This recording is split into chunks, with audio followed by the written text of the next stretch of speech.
Hey mamas, and welcome back to The Balanced Mom.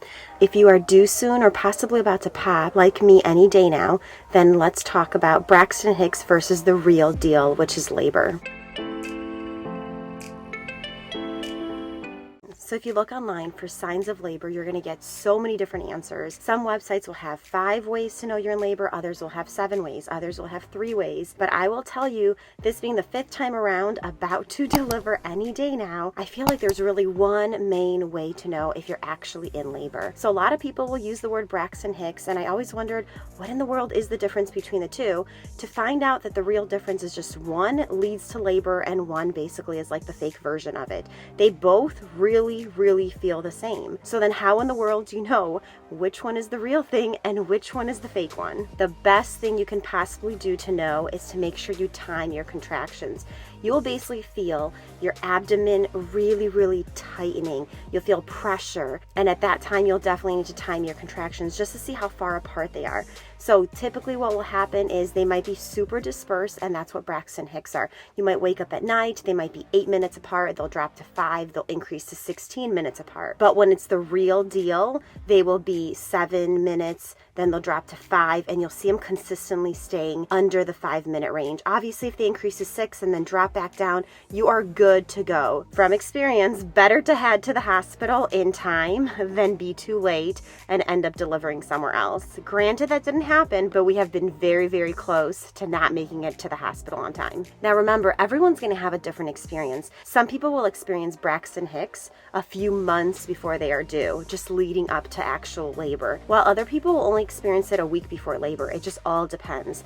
This is my 5th pregnancy, but this is actually the first time that I've experienced it for about a week now, and I'm only due in 3 weeks. Granted, the other kids came 2-ish weeks early, so in reality I should be coming in about a week or so, but it's been going on for a week, and then with another week till possibly delivery, this will probably be going on for 2 to 4 weeks.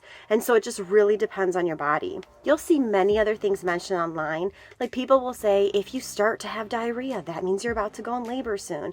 If you see a bloody show, you're gonna go into labor soon. And yes, it can happen to people, but it doesn't happen to everyone, so don't wait for those symptoms. Let's go back into a little story time. With my first daughter, I was pregnant, and obviously I apparently didn't know a lot of information, or maybe watched too many movies, because I thought that if my water broke, it would go all over the ground. So I remember it was about midnight. I kept going to the bathroom and I'm like, what's wrong with me? So I looked it up online thanks to Google, and it reassured me that yeah, in the 3rd trimester you might have a little bit of leaking. So I thought that was normal. I got back in bed to actually find out that my water broke, and that's why I kept leaking, and I had no idea. I just thought my bladder is so weak. So honestly, it'd be amazing if everybody's water can just break and you know your water broke and then you can just head into the hospital. It doesn't work like that. Everybody's bodies are so different. Some people will say that their, contractions started all of a sudden, they knew they needed to go. Other people knew that they were having Braxton Hicks leading up to it, while other people have their water break. And so it's completely different. But 4 deliveries later, pregnant with the 5th, I'd say the best thing to do is just make sure you time it. The closer that they get, obviously, the faster this baby is coming out.